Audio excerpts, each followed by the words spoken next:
Okay, let's do a short put option. When you use a trade like this, you believe that the market is not going down. The strength of your belief will determine what strike price you'll look to sell.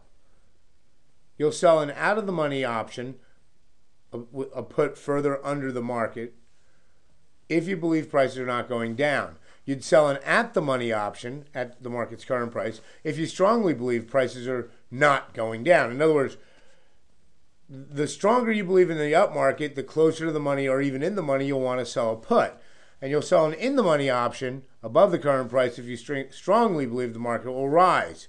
However, in this case, you have to weigh out the pros and cons between selling a put option at the money or in the money versus going long a futures contract, because the margins will be similar and the risk will be the same. However, the profit potential on a short option is limited, while going long a futures contract is unlimited. So most of the time I look to sell options that are away from the market so I don't share the risk of a futures contract. Now, your profit is limited to the premium you collect. The break even at expiration is equal to the strike price minus the premium collected. Trade profit is maximized if the market expires above the strike price. Now, on a short option, your losses will increase as the market goes against you. The market trading above the break-even point is equal to being long the futures contract. At expiration, your losses increase by 1 point for each point the market is below the break-even, or your reverse break-even in this case.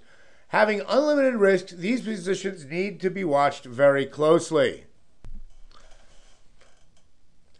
Here we choose to sell a put option in the copper market. As you can see, copper has just seen itself drop drastically, but finding support and starting to trade back higher. Looking at the historic volatility indicator at the bottom of the chart shows us that the implied volatility of these options is the highest it's been in a long, long time. In fact, we sell a $1.20 put with the market trading at $1.2405, so we're 4 cents under the market. We sell a $1.20 put and collect 12.20 cents, or $3,050. That gives us a reverse break even all the way down at 107.80. So in other words, anything above this reverse break even line, anything above this line, this trader will turn a profit. Of course, it returns the most profit being above the strike price of 120. However, anywhere between 107.80 and 120, it'll return part of the 3,050 you're collecting. This reverse break-even is your line in the sand. Underneath that reverse break-even, you have unlimited risk. Above it is your profit zone. And your profit zone extends from that line all the way up to infinity and beyond.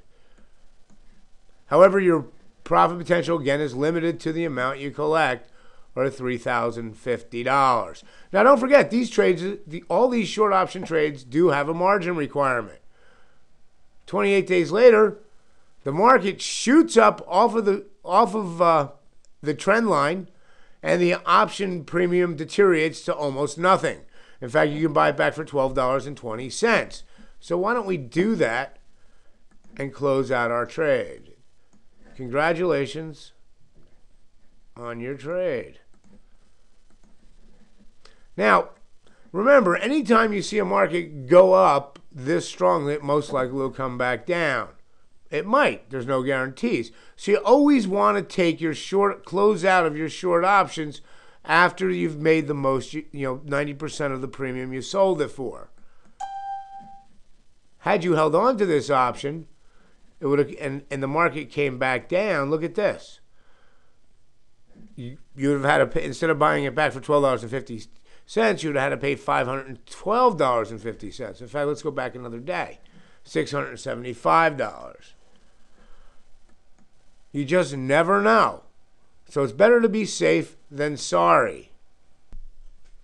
Now remember, whenever you're involved in short option selling, there's a substantial risk of loss. And past performance is not indicative of future results.